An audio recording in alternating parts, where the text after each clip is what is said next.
नितिन कौशल जी मुंबई से। राधा राधा श्री हरि। सतगुरुदेव भगवान आपके चरणों में कोटि कोटि प्रणाम। गुरुदेव, हम लोग मेट्रो सिटी मुंबई में रहते हैं।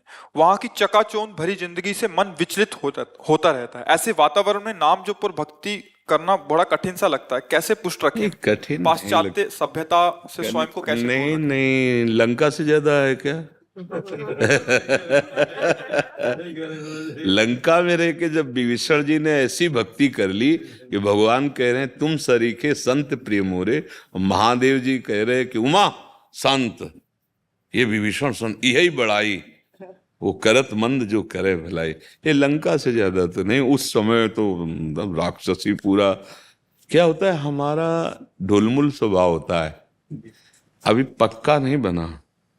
नहीं तो जैसे हम बाजार में श्री जी के लिए इत्र लेने जा रहे हैं या भोग लेने जा रहे हैं, उधर बकरे के मांस की दुकान, उधर अंडे की दुकान, ये वो बिना विचलित हुए वहीं से हम जा रहे हैं।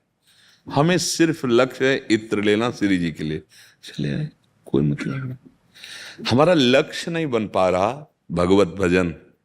जैसे आपके सर में दर्द भयानक शुरू हो जाए, अब आपको एक ही उपाय केवल दिखाई देगा। कोई बतावे क्या औषधि है, कोई कहेगा ये लेप लो तो आप तुरंत लेप लोगे, कोई कहेगा ये दवा खा लो, आप वहां चले जाओ, आप उस डॉक्टर आप मिलोगे, क्योंकि आपको पीड़ा हो गई है।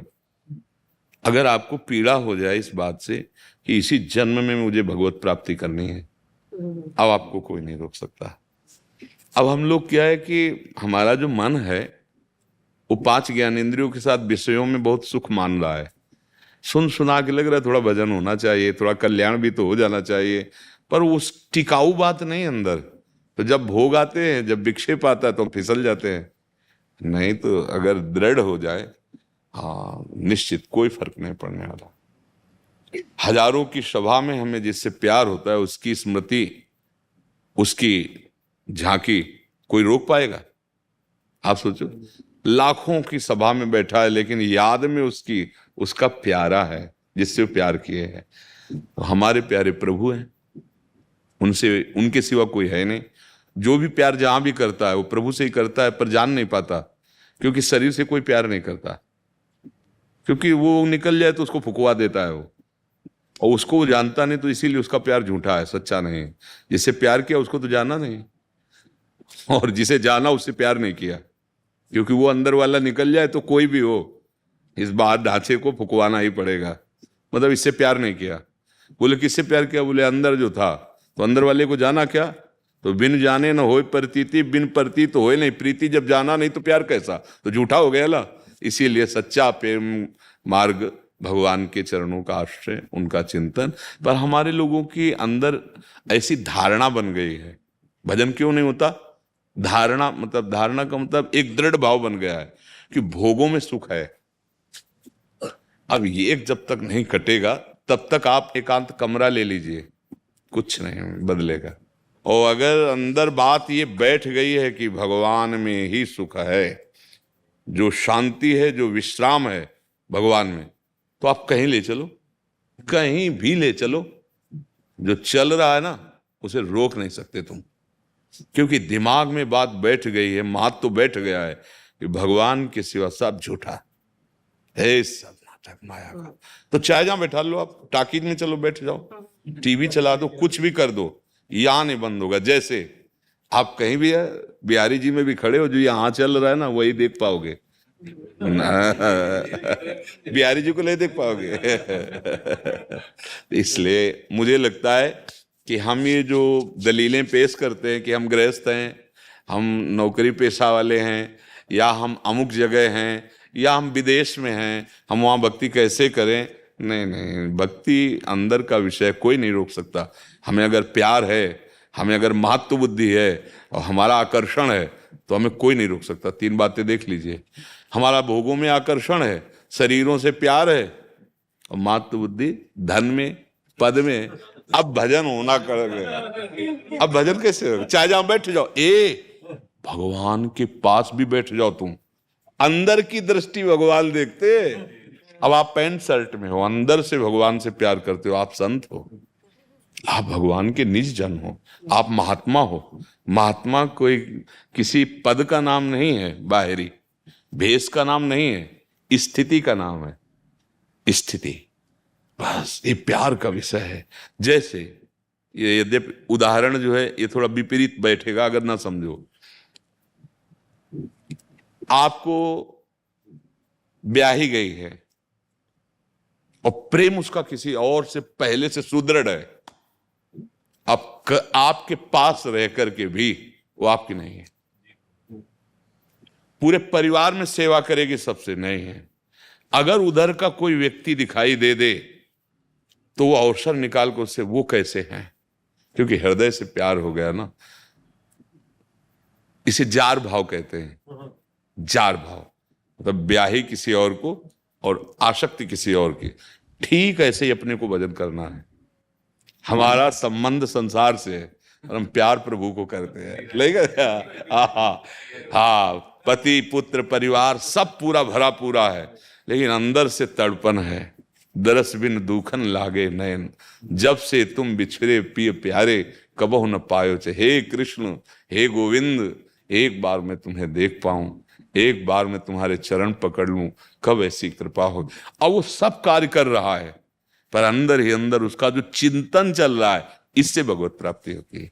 आंतरिक चिंतन से भगवत प्राप्ति होती है। इसी स्थिति को गोपीजन प्राप्त थी, जो सबसे महान प्रेम भूमिका को प्राप्त है। पति हैं, पुत्र हैं, परिवार है, लेकिन एक भी वृत्ति कहीं नहीं, केवल कृष्ण में है। जहां बंसी बजी लाल बिहारी जी की, आई ब्रजनार सुनत बंसी रो, बुलावा आ गया प्रीतम का। गृह पति बंधु बिसारे, स्मरण ही नहीं किसी का, और भागी जो जैसे थी वैसे। दर्शन मदन गोपाल मनोहर, मनसिज ताप निवारे। हर्षित बदन बंक अवलोकन, सरस मधुर धुनि गावे। मधुमय श्याम समान अधर धरि, मोहन वेणु बजाए। आकर के ललित त्रिभंगी लालजू का साक्षात्कार करती। ये व्याकुलता कैसे आई?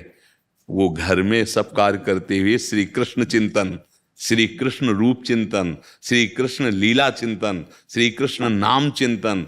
हाँ, आज ऐसा दूध दही के रूप में जमे कि लालजू आवे चोरी चोरी हमारा दही पावे।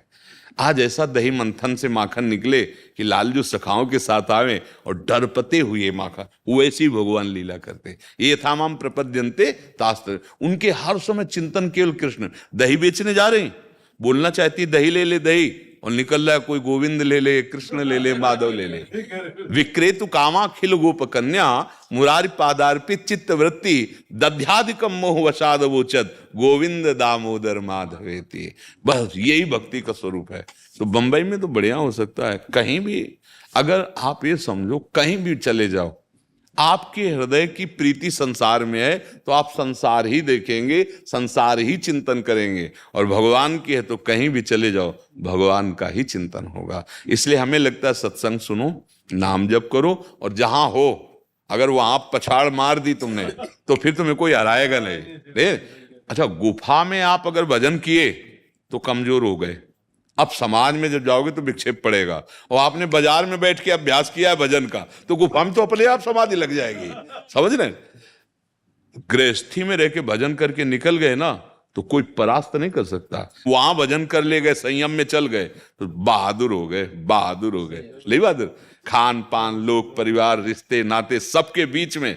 और हमारी केवल एक ड्यूटी है, भजन। केवल एक ही ड्यूटी है, एक ही। और आपकी हजारों ड्यूटी होते हुए भजन कर ले गए। एक बार अम्बरीश जी का नाम सुनो, बहुत बड़े महाभागवत है ना। तो क्या हुआ कि उनकी बड़ी चर्चा भगवान करते थे। तो नारद जी ने कहा कि महाराज जी, अम्बरीश जी तो बहुत बड़े महाभागवत है ये, पर विरक्तों में भी तो एक से एक हैं। विरक्तों में एक से एक विरक्त, वो तो गृहस्थ धर्म से युक्त है। पर नारद जी एक काम करो, तो हमारे इस वैकुंठ के महल की 4 परिक्रमा लगाओ और एक कटोरा घी दिया होगा, एक बूंद छलकने ना पावे, सुदर्शन चक्र पीछे रहेगा। अगर एक बूंद भी गिरा तो आप करके आओ। उत्तर दे रहे हैं भगवान, वो समझ नहीं पाए। और भगवद आज्ञा और घी पूरा द्रवित घी, अगर कदम कहीं हिला तो एक बूंद गिरा तो सुदर्शन पीछे है। पूरी करके आ गए। बोले प्रभु गिरा नहीं, बोले हाँ ये तो प्रमाण है, सुदर्शन जी साथ चल रहे थे, अगर गिरा होता तो आपको। बोले कितनी बार नारायण जपा? और बोले जपले की बात थी, पूरी घी में दृष्टि थी कि अगर एक बूंद छलका तो सुदर्शन जी पीछे। बोले गृहस्थ में हजारों कार्य हैं, हजारों कार्यों को करता हुआ वो मेरा नाम जपता है।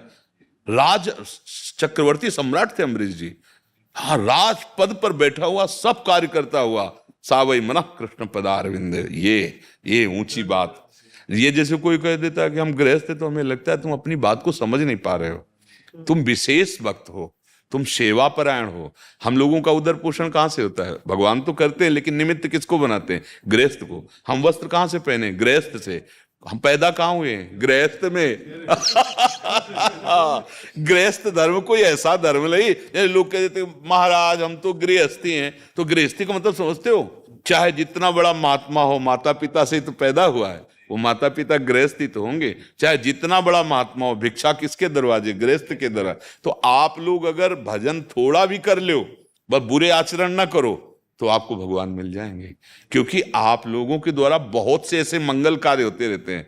आप आए, 100 रुपया कमाना कितने मिनट की बात, वो निकाल देती है। महात्मा लोग 4 लोग दाल रोटी लाए, खाए, कीर्तन किया, और वो जितनी देर कीर्तन कर रहे हैं, आपका परम मंगल होगा कि नहीं?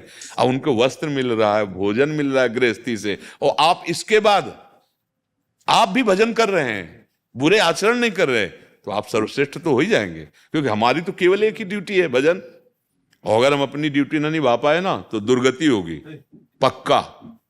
क्योंकि हमारी केवल एक ही ड्यूटी है। सब सुविधाएं हमको केवल इसीलिए दी जा रही हैं कि आप केवल भजन कीजिए, और आपके लिए बहुत सी ड्यूटी है। आप किसी के पति हैं, आप किसी के पुत्र हैं, किसी के भाई हैं, कितने संबंध हैं, और सबका निर्वाह करते हुए राधा राधा राधा राधा राधा। इसीलिए हमका 24 घंटा में यदि 24 मिनट भी आप भजन कर लोगे ना, तो बाजी जीत जाओगे। 24 घंटे में 24 मिनट भी भजन। तो ये तो कमजोरी रखना मत कि आप चकाचौंध में हैं। मेरे ही प्रभु का तो चकाचौंध है, हर जगह उन्हीं का तो है। कुछ नहीं, हम उसको निगेटिव ना लें, पॉजिटिव ले। भाई बहुत सुंदर दिखाई दे रहा है, बहुत खेल रहे हैं, बहुत ऐसे हंस रहे हैं, नाच रहे, गा रहे। मेरे प्रभु का लीला विलास चल रहा है। 3 गुण है, सतोगुण, रजोगुण, तमोगुण। 3 लीलाएं हैं, जन्मना, पालन होना, मरना। यही लीला चल रही है। बिल्कुल कहीं भी विचलित नहीं होना अपने प्रभु। हनुमान जी विचलित नहीं हुए लंका का दृश्य देख के। क्यों? क्योंकि प्रविश नगर कीजे सब काजा, और हृदय राखी नहीं बिगाड़ पाए। राक्षसों का जो तांडव चल रहा था, जो विलास चल रहा था, काम का, हिंसा का, राक्षस तो राक्षस, इतना भी हनुमान जी के अंदर प्रभाव नहीं पड़ा। क्योंकि हृदय में कौशलाधिपति भगवान श्री राम का चिंतन है। तो वो आप भी कर सकते हैं। नाम जप करते हुए, भगवान का आश्रय लेकर कहीं भी चले जाओ। साधु का जीवन केवल जगत मंगल के लिए है, उसके पास है तो केवल भगवान है। चुप गुप्त रूप से ऐसा भजन, बहुत जल्दी लाभ मिल जाएगा। मान लो आप मित्रों के साथ नाच रहे हो, हम भावना कर रहे हैं कि मेरे कृष्ण सामने खड़े, हम उनको प्रसन्न, भावना ही तो है ना, क्या बिगड़ जाएगा?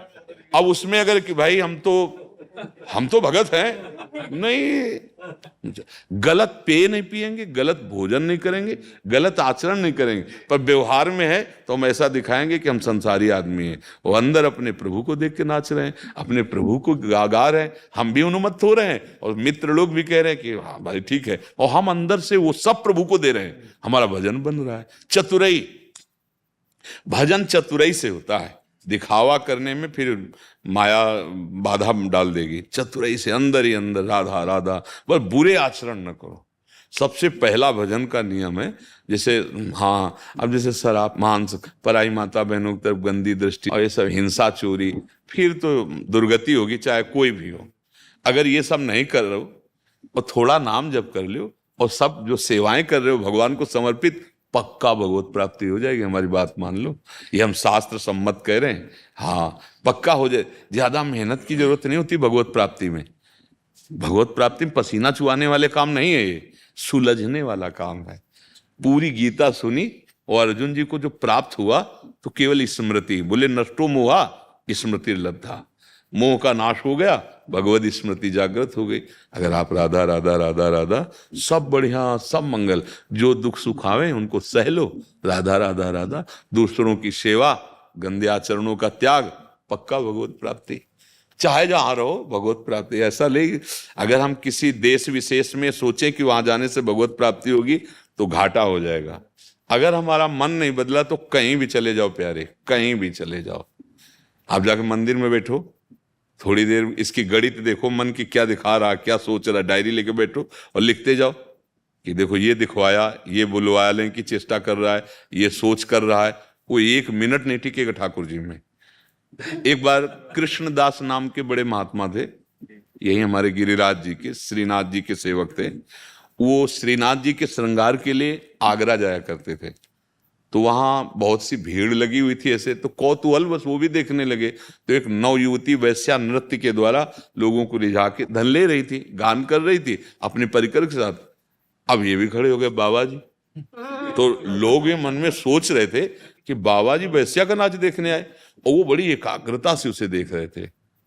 इसके बाद जो ठाकुर जी की सेवा के लिए पैसा ले गए थे ना, तो 10 रुपए निकल, उस समय 10 रुपए बड़ी कीमत, 500 वर्ष पहले 10 रुपए की, तो 10 रुपए जे हुई तो वैश्या तो नजदीक आ गई कि बड़ा धनी बाबा। अब श्रीनाथ जी के वो पार्षद, उनके पास क्या कमी थी, वो लुभायमान वैश्या आए नजदीक।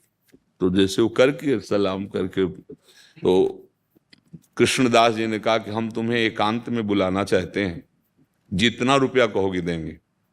तो उनका आप पता लिखिए। वो तो पैसा के लिए ही थी, उन्होंने सोचा मतलब अजीब बाबा जी है। उनका 1000 मुद्रा देंगे। आप बुलाया, पूरा परिकर सहित है। हाँ आप नाचिए, अकेले बैठे थे, अब नृत्य कीजिए, गान देखा। बोले लायक हो तुम, लायक हो, ऐसे शब्द बोले। तो उसको लगा, तो उनका कहा कि तुम्हारे परिकर को जितना धन चाहिए मैं तुम्हारा दे सकता हूं, तुमको हमारे साथ चलना होगा, हमारे बादशाह के सामने नाचना होगा, निहाल हो जाओगे तुम, किसी के आगे नाचने की जरूरत नहीं पड़ेगी। वो समझ नहीं पा रही थी। तो 1,000 मुद्रा उनके जनों को दी जो जाने गाने, और उससे कहा चलो हमारे साथ, तुम निर्भय रहना। तो जैसे पिता के साथ पुत्री जाती है, ऐसे वो साथ लेके आए, और अपनी कुटिया के बगल में एक कुटिया, अब पूरे ब्रजमंडल में फैल गया कि यार बाबा जी वैश्या, नवीन वैश्या लाया है। अब सबकी भावना, राधा कुंड, मानसी गंगा, सब जगह स्नान कराया। और एक पद जो ठाकुर श्रीनाथ जी की शोभा का पद था, ललित त्रिभंगी मुरली मनोहर ठाकुर जी, ये, और बताया कि ऐसे ऐसे, और वैसे ही नाचना जैसे किसी को रिझाया जाता है ना बादशाह को। और ले गए फिर श्रीनाथ जी के पास, 4-6 दिन स्नान सब जगह करवा के सिखा के, और बोले निहाल हो जाएगी तो मेरे बादशाह को रिझा ले। मैं समझ गया था कि बादशाह की कृपा है, तभी मेरी नजर तेरे ऊपर गई। देखो उनका भाव क्या, लोगों के भाव क्या है, देखने में अलग हो सकता है। ले गए और श्रीनाथ जी से कहा आगरे में हम जाते हैं आपके लिए सुखद सामग्री लाने, तो एक सामग्री ये भी लाए हैं, आप स्वीकार करो, आपके लिए ही लाए। और उसने जे भी तान बंधान के साथ गान शुरू किया, वो तो कला प्रवीण थी। पूरा नृत्य होते होते उसके सामने साक्षात भगवान विराजमान। जे भी ऐसे करके वो ऐसे देखा, कोटि मनमथ हारी भगवान श्री कृष्ण, प्राण निकल गए। उसी समय प्राण निकल गए और भगवान के नित्य धाम को गए। कृष्णदास जी ने कहा स्वीकार कर लिया। तो अब देखो दृष्टि पड़ी वैश्या पे, पहुंचा दिया श्री कृष्ण के पास। अगर चिंतन हमारा ठीक है तो कहीं कोई विक्षेप नहीं, और चिंतन ठीक नहीं तो सब कर। चिंतन ठीक कर लो, कहीं भी रहो, सबका मंगल होगा। सत्तरति सा लोकांतार्यत मम भक्ति युक्तो भुवनम पुनात्। भगवान की 3 लीला है, एक है सृजन करना, एक है पालन करना, और दूसरा है संहार करना। बिल्कुल जितना महत्वपूर्ण सृजन करना है, जितना महत्वपूर्ण पालन करना है, उतना ही श्रृंगार लीला है। तो हम कभी जैसे इन पदों पे हैं, कर्नल, ऐसे सूबेदार, मेजर, ऐसे, तो हम उनके खान पान पर शर्त नहीं रखते कि आप जिस भी परिस्थिति में हो, जहां भी हो, राधा राधा राधा चिंतन करो, भगवान नाम, और निर्वाह करो।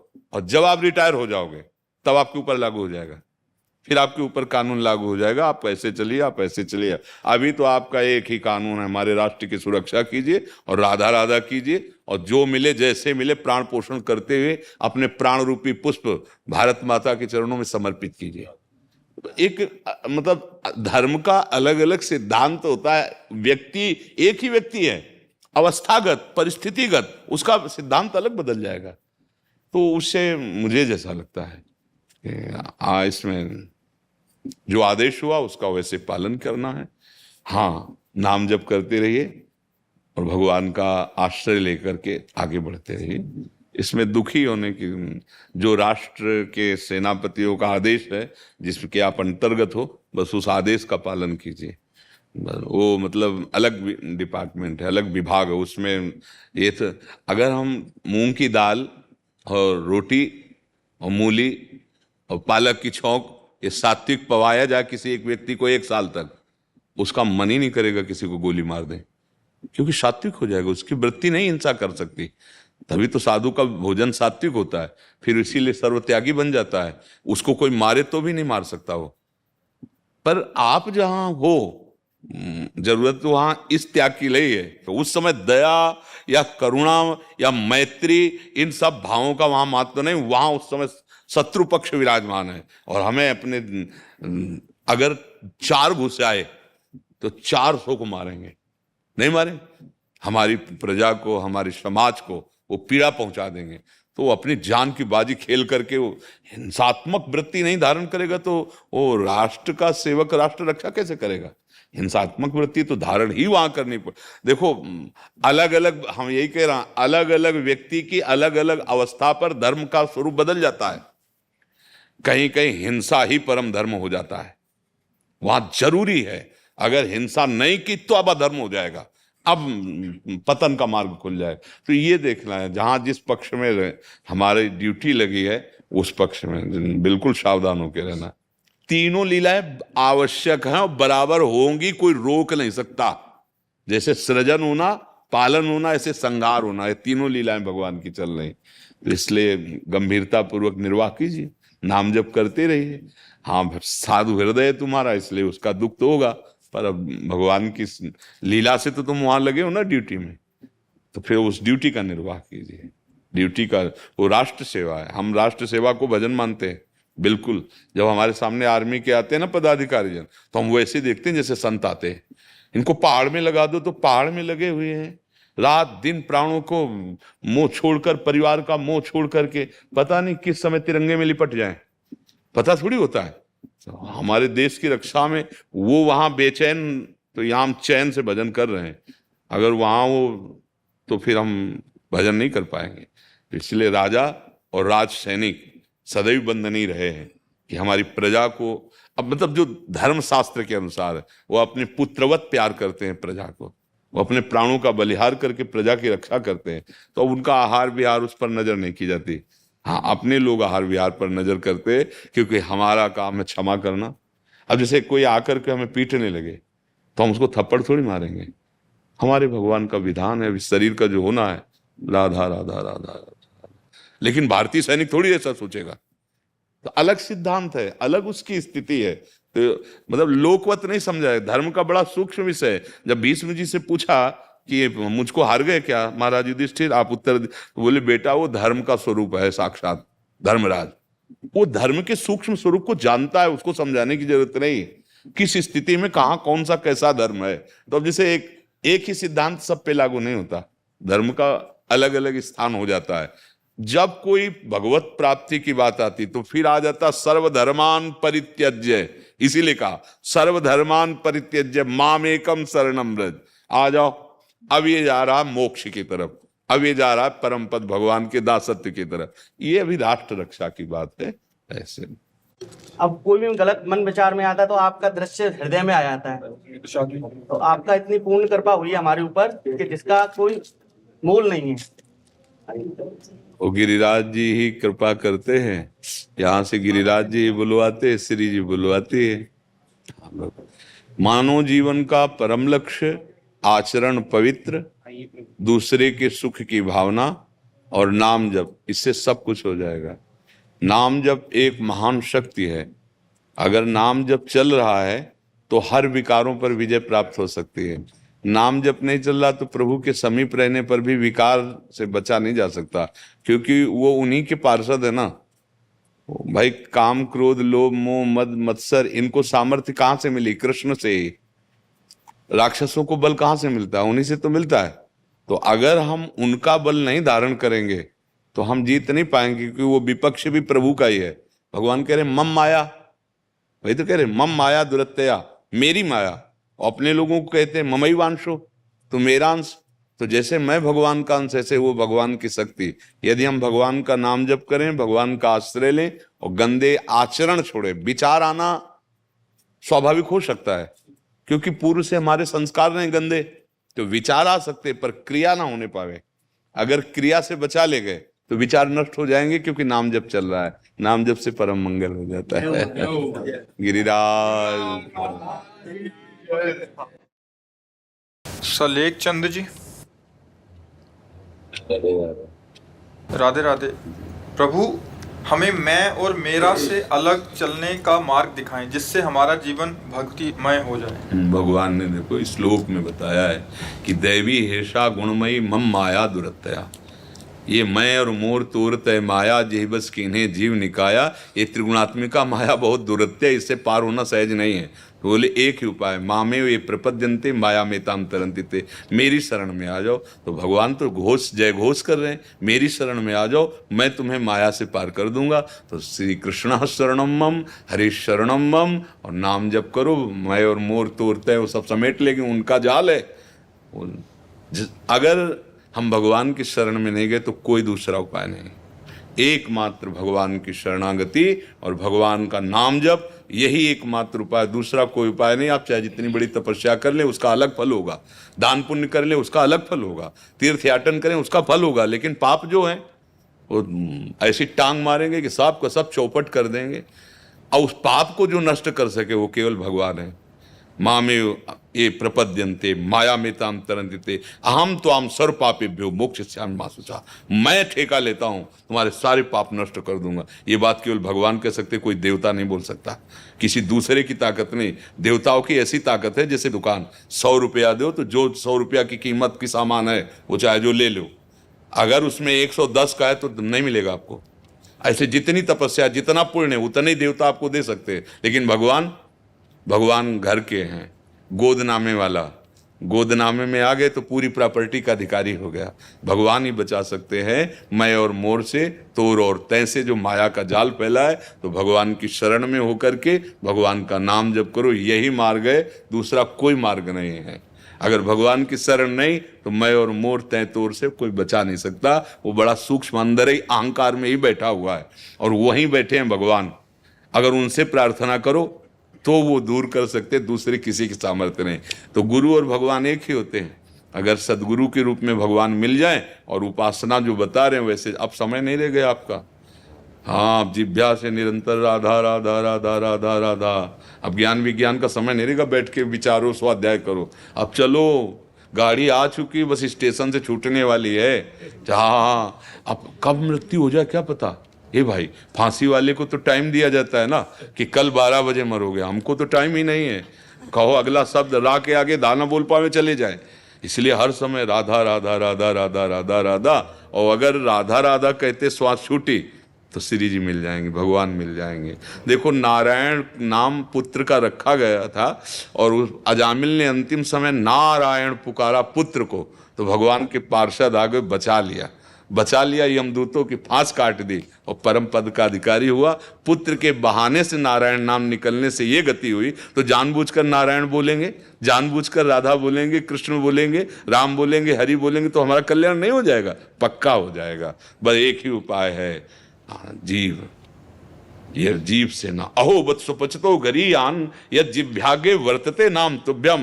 वो बड़ा श्रेष्ठ महान हो जाता है, भले वो चांडाल क्यों ना हो, जिसकी जिभ्या के अग्रभाग पर हे हरि आपका नाम विराज। उसने सारी तपस्या कर ली, सारे तीर्थ अवगान कर लिए, जिसकी जिभ्या पे आपका नाम विराज। बड़ा महिमामय है और फ्री है, कोई टैक्स नहीं लगता, कोई कीमत नहीं बताई गई, क्योंकि अमूल्य। बस जबान से लेते रहो राधा राधा राधा राधा, परम मंगल हो जाएगा।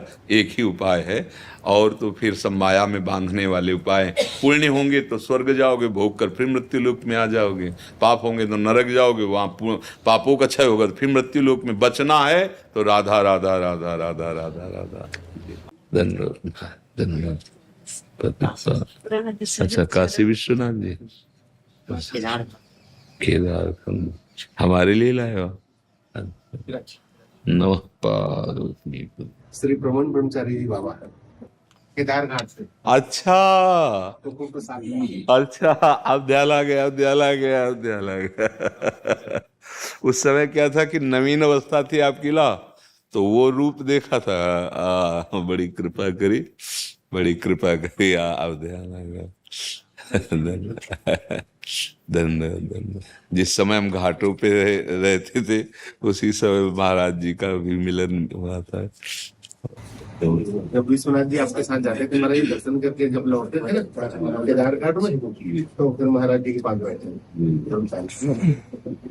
हाँ, नहीं, अब ध्यान में आ रहा है, ध्यान आ रहा है कि ये सब भगवान विश्वेश्वर का ही प्रताप, विश्वनाथ जी का है। हाँ, उन्हीं के प्रसाद से जो प्रिया प्रीतम की प्रेम लक्षणा भक्ति है, हमारी अनन्यता में तो आपने देखा ये शिव स्वरूप ही एकदम घाटों पे उन्होंने ही एकदम, हाँ, भगवान जा पर कृपा न करें पुरारी, सो न पाओ मुनि भगते हमारी।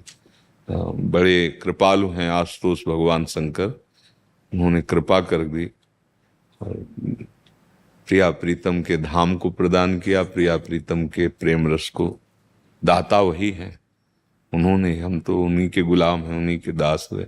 उनकी कृपा के बिना आप तो जानते हैं अनन्यता ऐसी कि हम रास भी देखने के लिए ना कह दिया कि नहीं, अरे आप हमारा जो चल रहा है वो जबरदस्ती। जब उनका एक कई बार कहा कोई संत थे, तब मन में आया कि जब संत कह रहे हैं तो बस फिर रास में गए ना।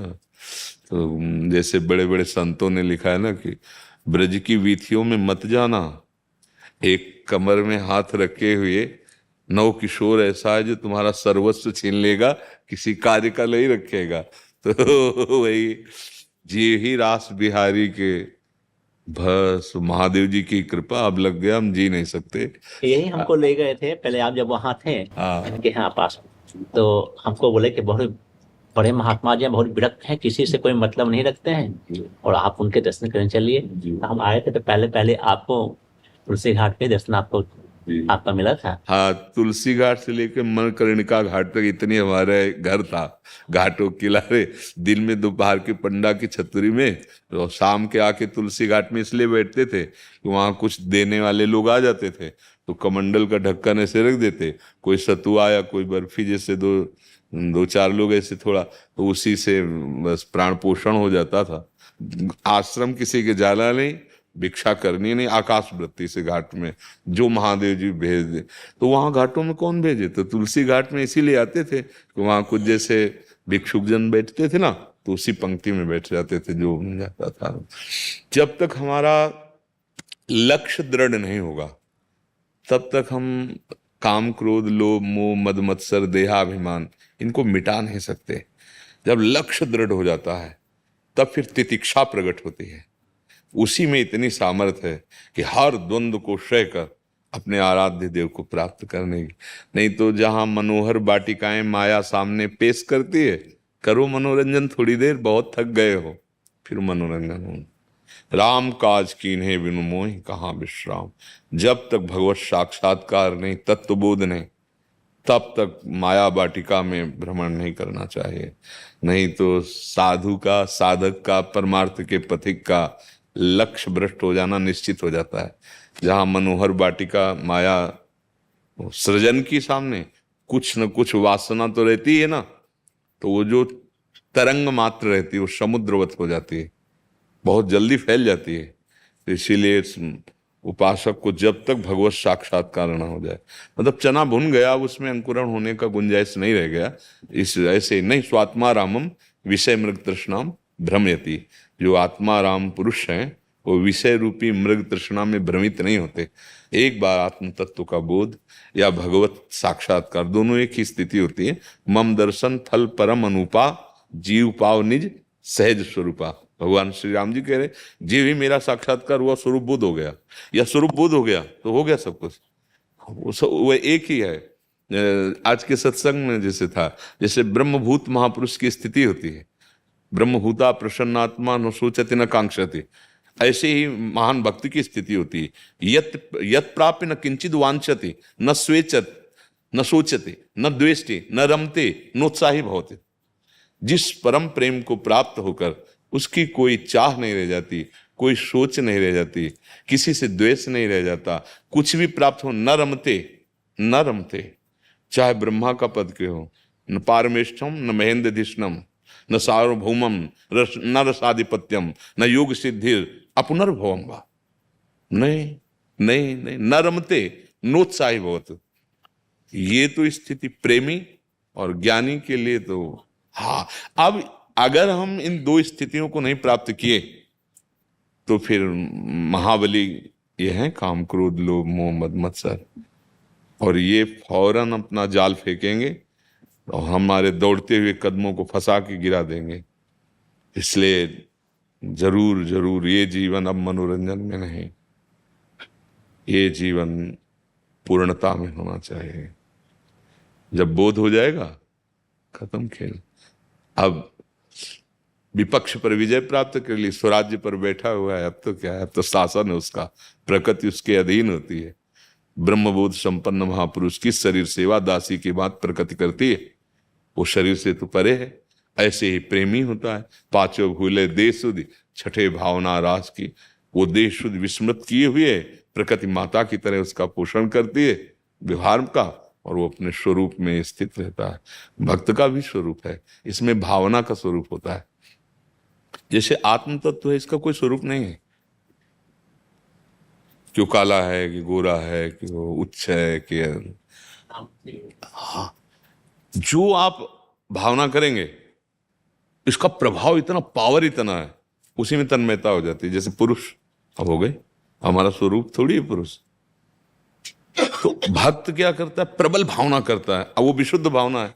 दास एक ही तत्व है, दो नहीं है।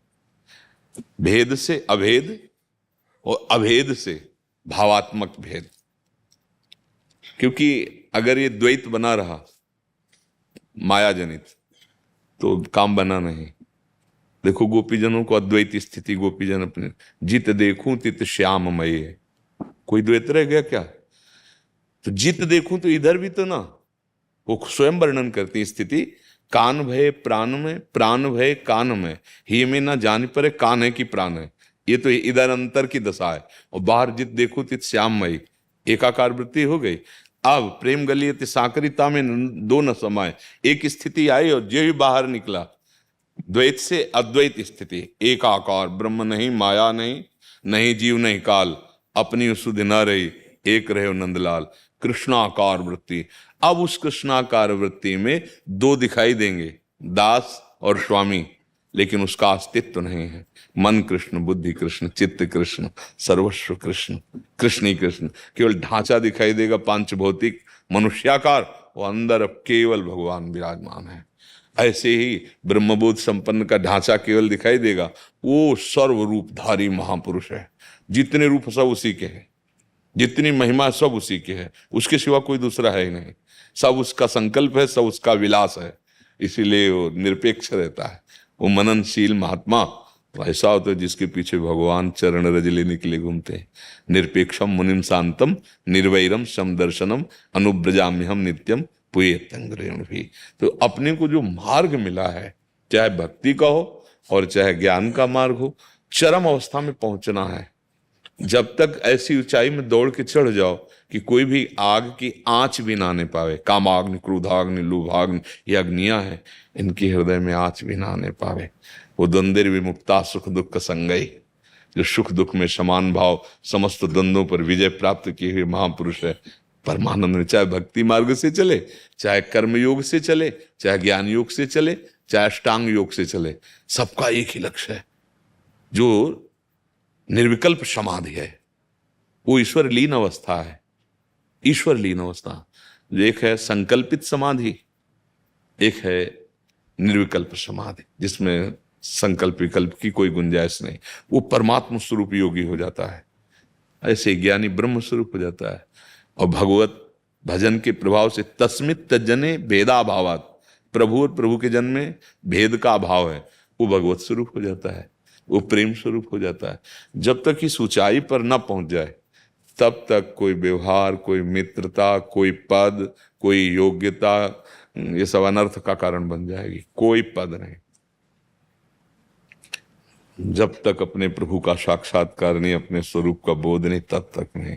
अपने लोग क्या करते, थक जाते हैं, विश्राम करने लगते हैं, बस घाटा हो जाता है, थकान महसूस हो जाती है, विश्राम मनोरंजन वाटिका में कूद पड़ते हैं।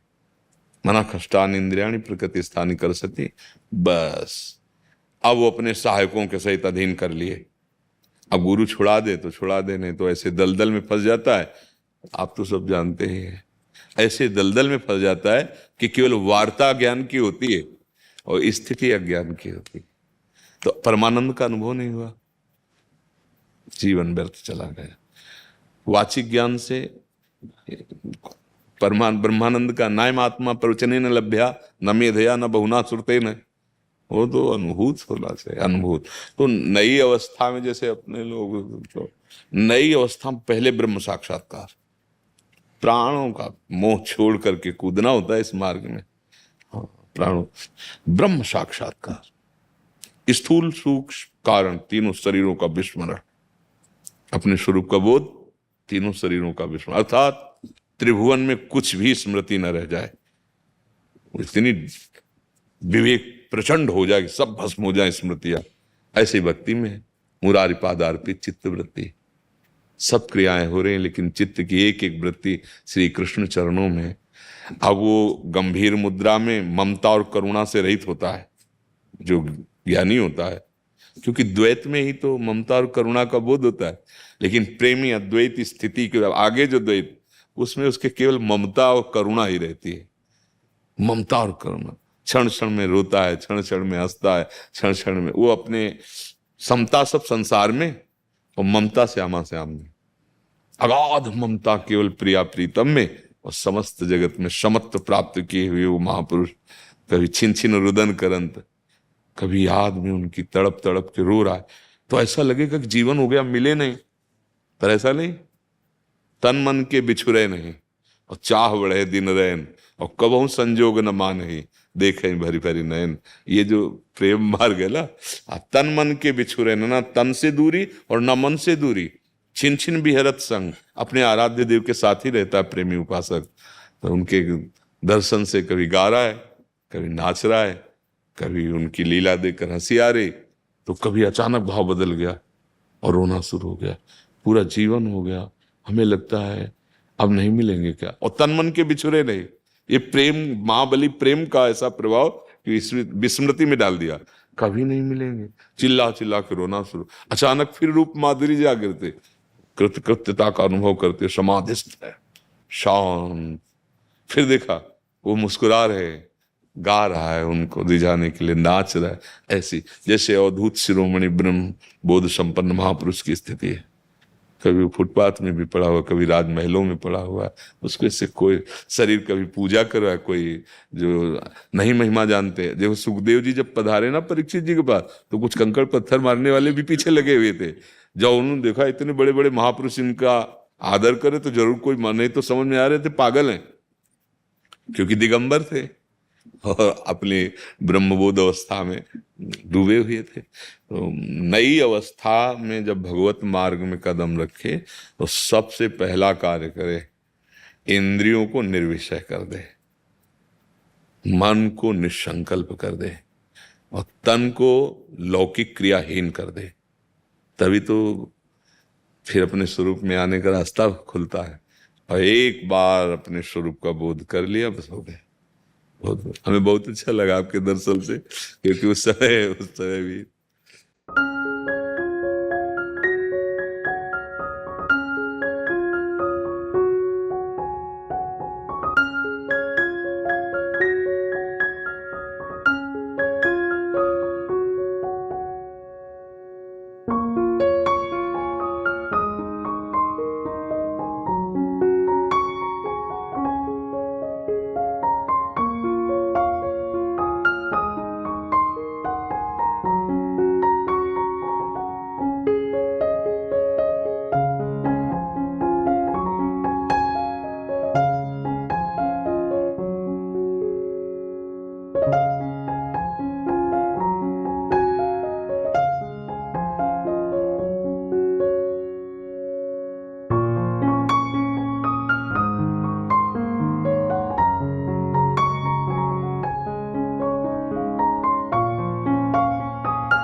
है।